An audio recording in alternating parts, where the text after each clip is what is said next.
Salut. Salut Marc. Salut, ça va? Ouais, pas mal. Et toi? Super. Voilà Natalia.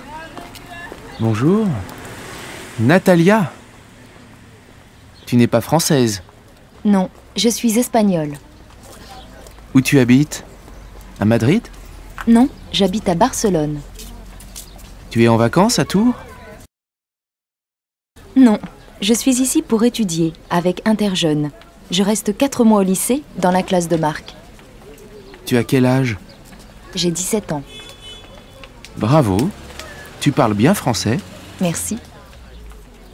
Au revoir. Salut Marc. À plus. À plus.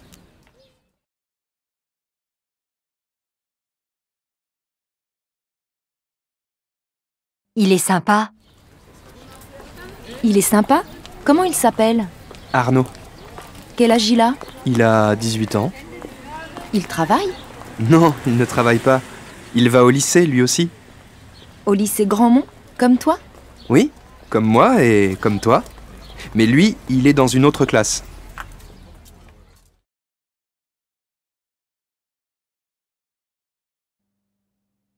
S'il te plaît. Dialogue 1. Salut Arnaud, ça va? Salut Natalia. Oui, ça va bien. Et toi? Moi aussi. Tu as une copie, s'il te plaît? J'ai un contrôle de français. Bien sûr. Voilà. Merci. À plus. Dialogue 2. Bonjour, monsieur. Bonjour, mademoiselle. Je voudrais un dictionnaire d'anglais, s'il vous plaît. Oui, monsieur. Voilà. Merci beaucoup. Au revoir. Dialogue 3. Pardon, madame. Vous avez des pièces de 20 centimes? J'ai 1 euro. Attendez, je regarde. Oui, vous avez de la chance. Voilà, 5 pièces de 20 centimes. Voilà 1 euro. Merci, madame. Dialogue 4. Salut Marine. Ça va? Non, pas très bien. Atchoum! Tu as un mouchoir, s'il te plaît? Oui, bien sûr. Tiens, Merci. Atchoum! garde le paquet. À tes souhaits. Salut.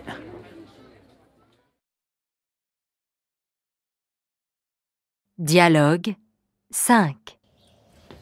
Chérie, tu me donnes les clés de la voiture, s'il te plaît? Oui, les voilà. Merci. À ce soir.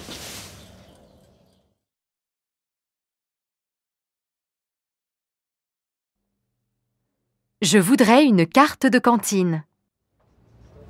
Bonjour madame, je voudrais une carte pour manger à la cantine, s'il vous plaît. Bien sûr. Comment vous vous appelez? Eringo. Ça s'écrit comment? H, E, 2 R, I, N, G, O. Et votre prénom? Natalia. Vous êtes née le... Le 12 avril 1990, à Barcelone, en Espagne. Vous avez une adresse à Tours? Oui, chez monsieur Dumoulin, 17 rue des Acacias. Est-ce que vous avez un numéro de téléphone? Oui, c'est le 02 45 23 18 47. Très bien. Voici votre carte, mademoiselle. Merci madame.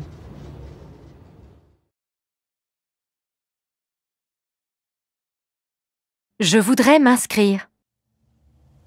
Bonjour monsieur, je voudrais m'inscrire au club de théâtre. C'est possible? Quel âge avez-vous? 14 ans. Alors oui, c'est possible. Comment est-ce que vous vous appelez? Antoine Junio. Junio avec O-D. Non, O-T. Quelle est votre date de naissance? Le 31 août 1992. Où est-ce que vous habitez? À Tours, 18 avenue du commandant Cousteau. Vous avez le téléphone? Oui, j'ai un numéro de portable. C'est le 06 73 12 39 81. Très bien. Au revoir. Au revoir, merci monsieur.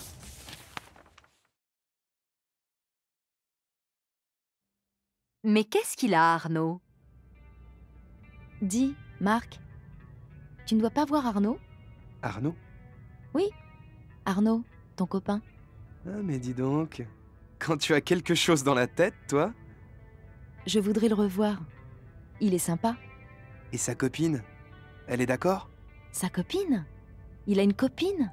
Bien sûr. Elle s'appelle Morgane. Et comment elle est? Hein, pas mal. Une belle blonde, aux yeux bleus, le contraire de toi. Ce n'est pas vrai. Tu te moques de moi. Mais qu'est-ce qu'il a, Arnaud? Il est sympa. Et puis, il est beau. Il a des yeux magnifiques. Et puis ses mains, elles sont fines. et ses pieds? Ils sont comment, ses pieds? Arrête! Tu te moques de moi encore. Je voudrais vraiment revoir Arnaud. Quelle heure il est? 5h15. Pourquoi? Parce qu'à 5h15, le mercredi, il est au gymnase. Tu mets tes baskets et ton jogging? Qu'est-ce qu'on fait? On va au gymnase.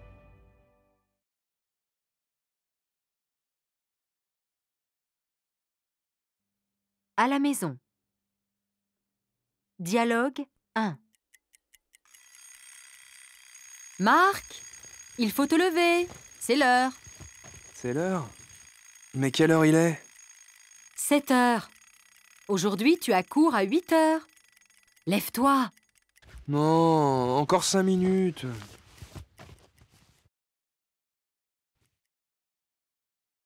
Dialogue 2. Marc, rentre. Il faut faire tes devoirs. Attends un peu. Non, il est déjà 5 heures. Dépêche-toi. Dialogue 3. On mange? On mange? Mais il est trop tôt, il n'est pas midi. Mais j'ai faim, moi. Eh bien, mange une pomme. Dialogue 4. Les enfants, allez au lit, c'est l'heure. Encore 10 minutes, papa. Les dessins animés finissent à 9 heures. Non, il est tard, il faut aller dormir. D'accord. Bonne nuit. Bonne nuit.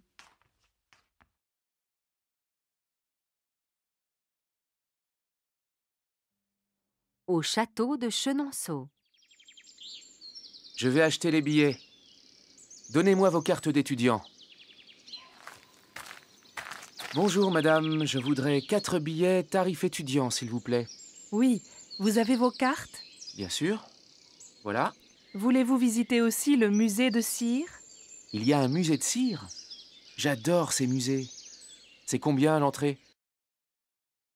Pour le château, le tarif étudiant, c'est 6,50 € et le musée de cire, 3 €.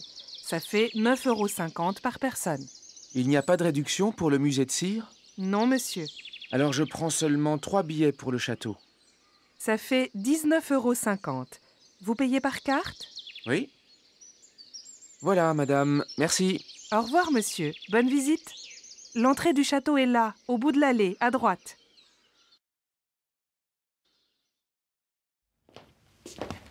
Regarde ces meubles. Ils sont magnifiques. Ça, c'est un coffre de mariage. Il est entièrement sculpté. À quoi ça sert? À enfermer sa femme? Idiot. C'est pour transporter le trousseau de la mariée. Ses vêtements, son linge, peut-être aussi sa vaisselle. Pardon, monsieur. La poste, s'il vous plaît. Allez tout droit. La poste est au bout de la rue. Bonjour monsieur. Où se trouve l'hôtel de la Paix, s'il vous plaît? Tournez à gauche, puis à droite.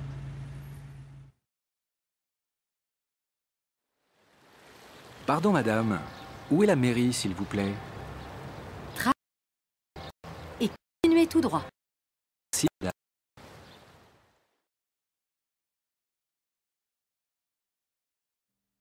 Dialogue 1. Bonjour madame, bonjour monsieur. Qu'est-ce que vous prenez? Moi, j'ai soif. Un jus d'orange, s'il vous plaît. Et moi, j'ai soif et j'ai faim. Je prends une bière et un sandwich au jambon. Avec du beurre, le sandwich? Oui, bien sûr. Du beurre salé, si c'est possible. Dialogue 2.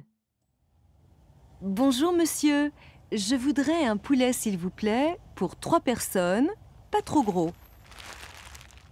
1 kg 100, ça va? C'est parfait.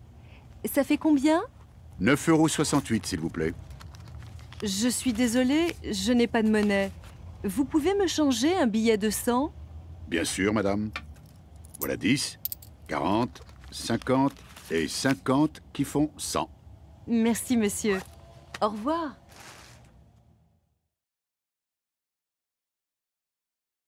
Dialogue 3.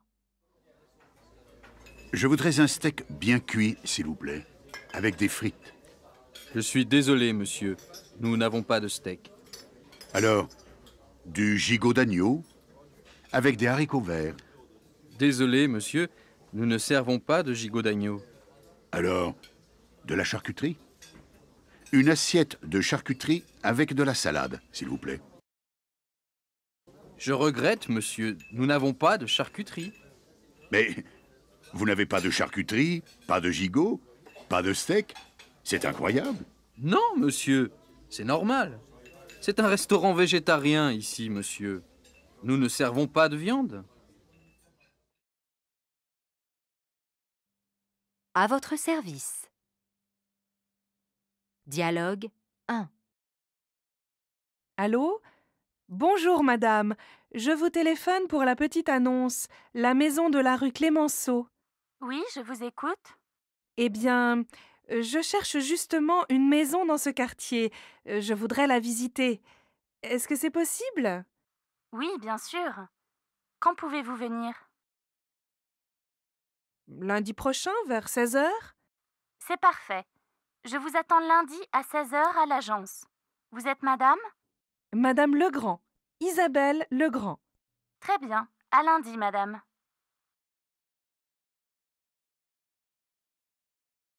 Dialogue 2. Bonjour monsieur. Je cherche le dernier CD de Patrick Bruel. Je suis désolé, nous ne l'avons pas encore. Nous devons le recevoir demain. Très bien. Alors je reviens après-demain? Si vous voulez, je vous le mets de côté. Oui, volontiers. C'est à quel nom? Chédid. Yamina Chédid.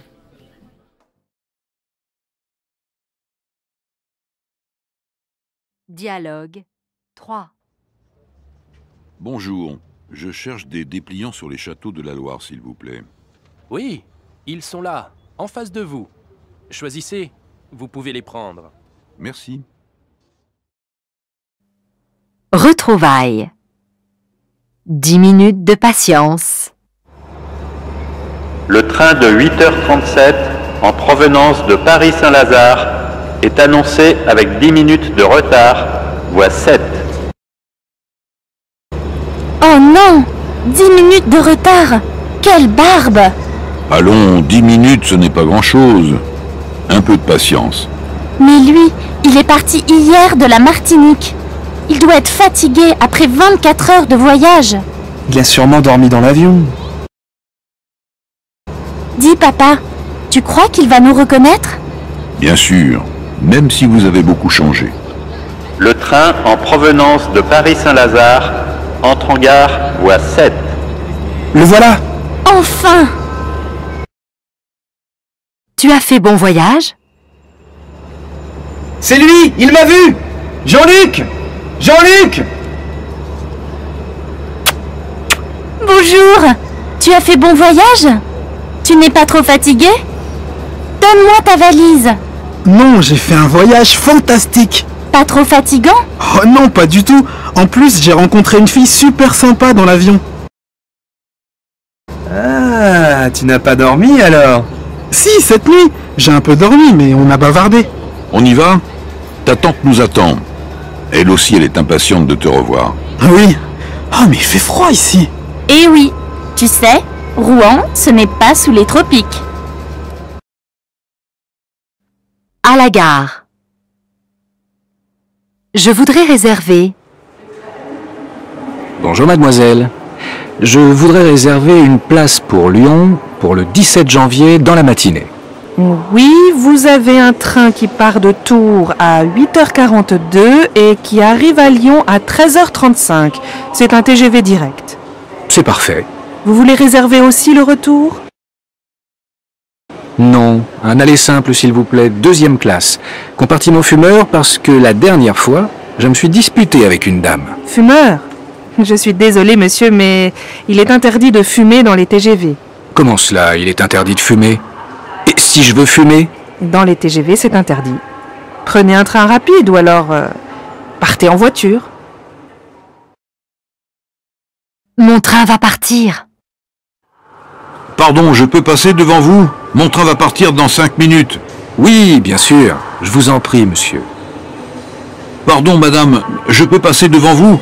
Mon train va partir dans 4 minutes. Naturellement, je vous en prie. Excusez-moi, je peux passer devant vous? Mon train va partir dans 2 minutes. Oh oui, allez-y. Pardon, je peux passer devant vous? Mon train va partir dans... Faites la queue comme tout le monde. Il est parti, votre train. Cette horloge retarde d'1 heure. Une visite guidée de la ville. Nous sommes place du Vieux Marché. C'est ici que Jeanne d'Arc a été brûlée vive en 1423. Autour de la place, vous voyez des maisons caractéristiques à pans de bois du XIVe et du XVe siècle. Au milieu de la place, il y a une église contemporaine, l'église Sainte-Jeanne d'Arc, terminée en 1979. Je vous conseille de la visiter. Ces vitraux remontent au XIVe et au XVe siècle. Ils proviennent d'une autre église du quartier, détruite pendant la Deuxième Guerre mondiale. À Rouen, on a pu sauver beaucoup de vitraux. Au début de la guerre, on les a enlevés pour les mettre à l'abri des bombardements. Sur le côté de l'église, vous pouvez voir l'endroit exact du supplice de Jeanne d'Arc. Nous allons maintenant nous rendre place de la cathédrale. C'est mon arrière-grand-mère. Bonjour, monsieur. Bonjour, je peux vous aider? Oui, je voudrais consulter les archives pour retrouver les traces d'une personne née à Rouen. Oui, de qui s'agit-il? Elle s'appelait Maïté Galland. Je ne l'ai pas connue, mais c'est mon arrière-grand-mère. Vous connaissez sa date de naissance? Non, mais je sais qu'elle habitait près du Vieux Marché. Elle est partie à la Martinique vers l'âge de 16 ans, après la Première Guerre mondiale. Elle a quitté sa famille à 16 ans? Pourquoi? Pour suivre mon arrière-grand-père. Il était martiniquais. Il est venu ici pendant la Première Guerre mondiale. Elle est tombée amoureuse de lui. Galland. C'est un nom assez commun. Ça va prendre du temps, mais on peut essayer. Une belle histoire d'amour. C'était la fin de la guerre. J'avais 16 ans et j'habitais avec ma mère, mon père et mes 2 frères dans le quartier du Vieux Marché. Nous étions pauvres. La vie était difficile. Un jour, j'ai rencontré Léopold. Il venait des Antilles, de la Martinique. Il a fait la guerre dans le nord de la France, puis son régiment est venu à Rouen. Il était gentil, très grand, très beau, charmeur, séduisant. Je suis tombée amoureuse de lui et je lui ai demandé de m'emmener avec lui. Mais j'avais 16 ans, j'étais une fille. Alors, je me suis coupé les cheveux et je me suis habillée comme un garçon. Nous nous sommes embarqués. Pendant la traversée, nous avons travaillé pour payer notre voyage. On travaillait aux cuisines. C'était très dur. Le voyage a duré 3 semaines. Quand nous sommes arrivés à Fort-de-France, la maman de Léopold m'a accueillie comme sa fille. J'ai écrit à mes parents. Je leur ai demandé pardon, mais je ne les ai pas revus. Puis, on s'est mariés et on a eu 4 enfants. Bien plus tard, Léopold est mort. Je ne regrette pas ma folie de jeunesse. J'ai été très heureuse avec lui. Qu'est-ce qu'ils font? Écoutez et lisez ces interviews. Devinez quel est le métier de ces personnes. Dialogue 1. Comment avez-vous commencé? C'est une passion de famille. Mon père travaillait dans un grand resto à Lyon. Ma mère était femme au foyer, mais avec mon père, elle faisait des concours de cuisine. Et moi, j'étais l'arbitre. Je goûtais, je dégustais. Quand avez-vous décidé de faire ce métier? C'est venu tout naturellement. Quelle qualité faut-il avoir pour cette profession? De la patience, car il faut du temps pour réussir un bon plat, pour trouver les meilleurs ingrédients, et puis de la curiosité, parce qu'il faut savoir inventer. Quel projet avez-vous pour l'avenir? Je voudrais ouvrir mon propre restaurant. Où? Je ne sais pas encore, mais dans une grande ville, comme Lyon, ou Grenoble, ou Rennes. Dialogue 2. Bonjour. Ce n'est pas difficile, à 16 ans, d'être déjà une célébrité? Non, je me suis vite habituée. C'est agréable. Tu as vraiment choisi ce métier? Non, pas vraiment. Moi, j'allais au lycée. Je pensais à mes études. Et puis, c'est arrivé. En fait, je cherchais un job pour l'été et une copine a eu l'idée. Elle m'a dit « Pourquoi tu n'essaies pas dans la mode? Tu as le physique. » Ensemble, on est allé dans une agence. Ils ont pris des photos et c'est parti. C'est important le physique? Pour mon métier, oui. Mais ce n'est pas tout. Combien de temps penses-tu faire ce métier? Pas toute ma vie. Peut-être encore 4 ou 5 ans. Et après? Quel projet as-tu? Je ne sais pas. Je continue mes études par correspondance.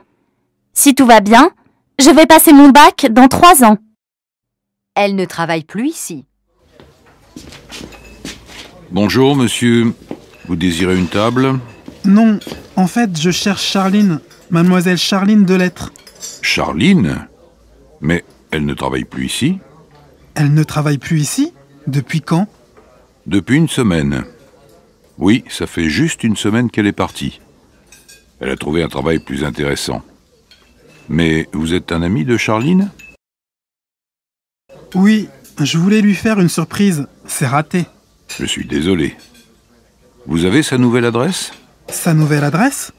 Elle a déménagé aussi? Quand? Elle a déménagé il y a 2 semaines. Alors elle a changé aussi de numéro de téléphone? Je ne sais pas. Elle a peut-être un portable? Comment est-ce que je vais faire pour la retrouver? Ce n'est pas difficile. Vous pouvez l'attendre. L'attendre? Mais si elle ne travaille plus ici? Elle ne travaille plus ici, mais elle vient encore ici pour manger pendant sa pause repas. Son bureau est à côté. Si vous voulez vous asseoir, elle ne va pas tarder. Alors d'accord. Surprise! Bonjour tout le monde, ça va? Bonjour Charline. Tiens, voilà ta table. Mais elle est occupée? Il y a quelqu'un? Surprise! Jean-Luc! Ce n'est pas possible! Je n'en reviens pas, comme je suis contente. Salut! Dis donc, tu es en pleine forme. Et je suppose que tu as un tas de choses à me raconter. Nouveau boulot, nouvelle adresse. C'est vrai, j'étais bien ici, au resto. Mais comme j'ai un BTS de tourisme, je voulais quelque chose en rapport. J'ai eu de la chance. Une des employées de l'Office du tourisme est en congé de maternité. Je la remplace. Et la nouvelle adresse? Avec 3 copines, on a loué un appartement. On a 5 pièces. C'est mieux que ma chambre de bonne. Et ce n'est pas plus cher. Et toi, depuis quand tu es à Paris? Depuis 2 jours. Je suis arrivé avant-hier et je vais rester une semaine. Tu connais déjà Paris? Non, pas du tout. Et je n'ai jamais visité une ville aussi grande. Je suis un peu perdu. Alors, si tu es d'accord, je vais te guider. Tu m'as trouvé, je ne dois pas te perdre. Alors, qu'est-ce que je vous sers? Vous avez choisi? Une journée à Paris. On monte? Alors, Tu la reconnais? Ben oui, quand même, la tour Eiffel. Impressionnant, hein? Tu as envie de monter? Bien sûr, mais comment? À pied? À pied? Oh, pas question. Pourquoi pas? Sinon, on prend l'ascenseur. D'accord pour l'ascenseur. Je n'en peux plus. Allez, viens. Maintenant, je t'emmène au Louvre. C'est loin? Oui, mais il n'est pas tard. On a tout le temps. Comment on y va? Ben, en métro. J'en ai marre du métro. Alors à pied? À pied? Je n'en peux plus. J'ai une idée. On y va en bateau-bus. Courage. 2 kebabs. Tu as faim? Ouais, un peu. On a tellement marché. Ça te dit un kebab? Qu'est-ce que c'est? Tu ne connais pas le kebab? C'est un sandwich avec de la viande d'agneau. C'est une spécialité turque. Alors, ça te va? Pourquoi pas? Ça a l'air appétissant. Alors 2 kebabs, s'il vous plaît. Pour moi, avec du ketchup. Et toi? Du ketchup? Quelle horreur!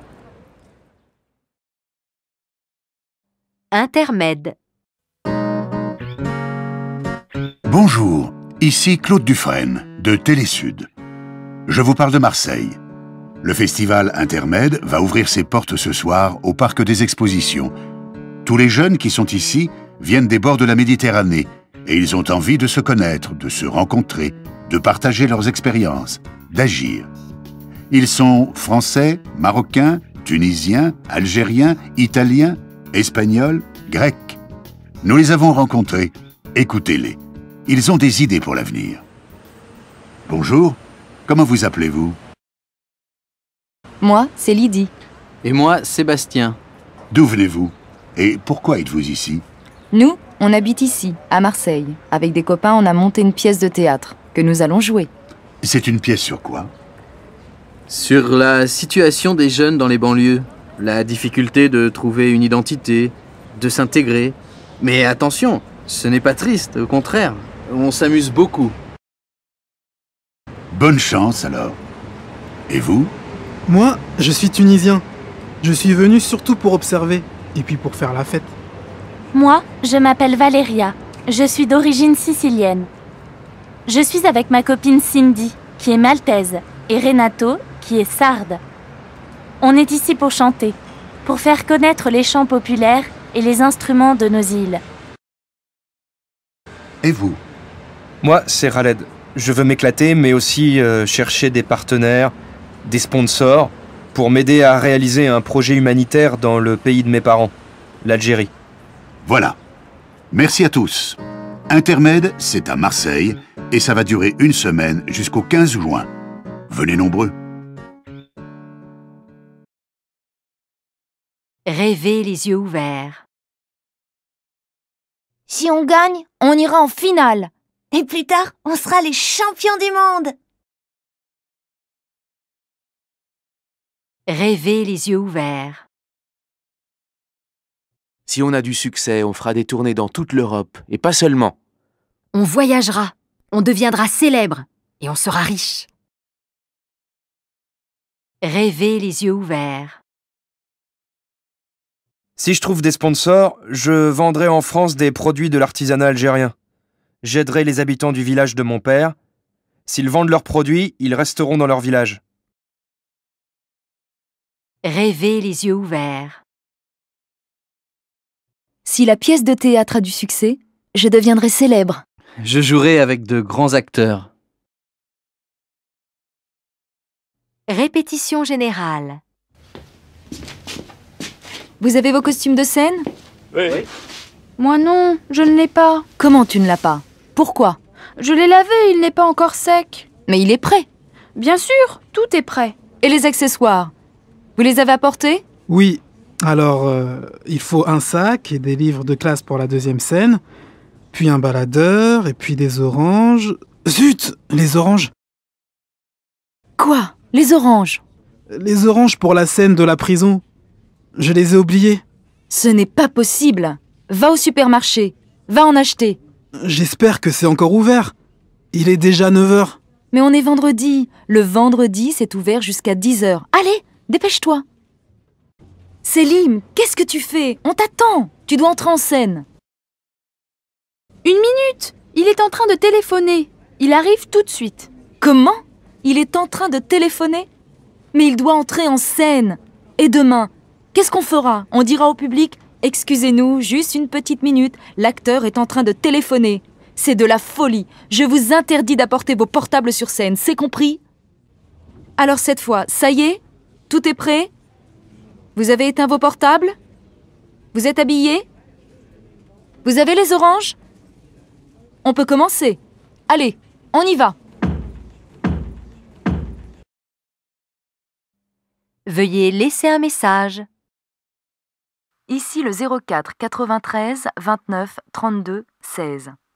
Vous êtes bien chez Lydie Martinez. Je suis momentanément absente. Veuillez laisser un message après le bip sonore. Je vous rappellerai dès que possible. Bonjour mademoiselle, c'est monsieur Delbar du service de promotion culturelle de la ville d'Aix-en-Provence. J'ai assisté à votre spectacle au cours du festival et je l'ai beaucoup apprécié. Vous accepteriez de participer à une tournée en Provence, en août, avec d'autres groupes d'amateurs? Il s'agirait d'assurer 14 représentations. Est-ce que vous seriez intéressé? J'aimerais vous rencontrer pour discuter du projet. Vous pouvez me rappeler au 04 43 44 32 05. Ma secrétaire vous fixera un rendez-vous. Merci.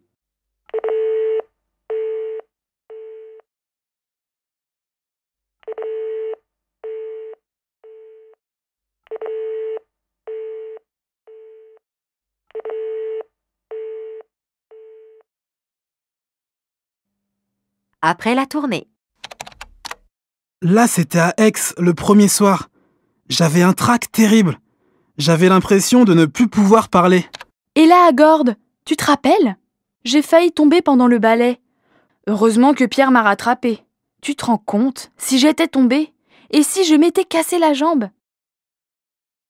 Si tu t'étais cassé la jambe, on t'aurait remplacé. Vous vous souvenez du public à Gordes? Oui, presque que des Anglais qui ne comprenaient rien. Mais à la fin, ils ont applaudi quand même. Et là, c'est Toulon. Toulon? Quelle horreur ce public! Ils parlaient, ils ne riaient pas. Même si on me donnait 1000 € pour y retourner, je refuserais.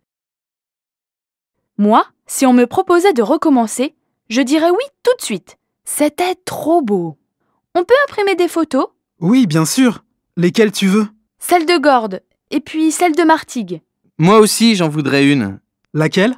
Une photo de tout le groupe. Celle-ci n'est pas mal. Incendie de forêt. Bonjour, ici Claude Dufresne. Je vous parle en direct de Toulon à la fin d'une journée dramatique. L'incendie qui s'est déclaré hier, en fin de matinée, dans le massif du Luberon, a finalement été maîtrisé. Pour cela, il a fallu le travail de 5 casernes de pompiers et 2 canadaires. La tension est grande pour éviter la reprise de foyers isolés. Nous avons rencontré des témoins de cet incendie qui n'a heureusement pas fait de victimes. Écoutez le témoignage de l'un d'entre eux. Hier, on allait se mettre à table avec ma femme et mes petits-enfants qui sont en vacances chez nous. J'avais vu que ça brûlait, mais j'avais l'impression que l'incendie était assez loin. Puis les pompiers sont venus. Ils nous ont dit de partir immédiatement, parce que si le vent tournait, ça pouvait devenir dangereux. Regardez, les flammes se sont arrêtées à 100 mètres de la maison. Un miracle. Un autre témoin a eu moins de chance. Il nous a en effet raconté que sa maison a été en partie détruite par l'incendie. Il nous a aussi dit qu'il a remarqué, les jours précédents, des voitures suspectes qui sont passées plusieurs fois devant chez lui. Il a d'ailleurs été entendu par les enquêteurs. Nous avons pu joindre au téléphone le commandant Lionel de la caserne des pompiers de Carpentras, venu en renfort. Nous lui avons demandé si l'incendie était criminel. Écoutez sa réponse. Oui, je crois que ces incendies sont criminels, parce que les feux sont partis de plusieurs endroits en même temps. Mais pour l'instant, je ne peux rien dire de plus. L'enquête est en cours. Chaque été, le même drame se reproduit. L'été dernier, Des centaines et des centaines d'hectares sont partis en fumée dans le massif des morts. À ce rythme, on se demande ce qui restera dans 10 ans, dans 20 ans, des forêts qui font le charme de la Provence. Et surtout, on aimerait bien savoir ce que les incendiaires recherchent. S'agit-il seulement de pyromanes, de malades, ou alors agissent-ils pour le compte d'autres personnes à qui ces incendies pourraient profiter? Des questions pour l'instant sans réponse. Cependant, on ne peut que recommander la plus grande prudence et la plus grande attention aux touristes déjà nombreux en Provence. Claude Dufresne pour Télésud. Merci.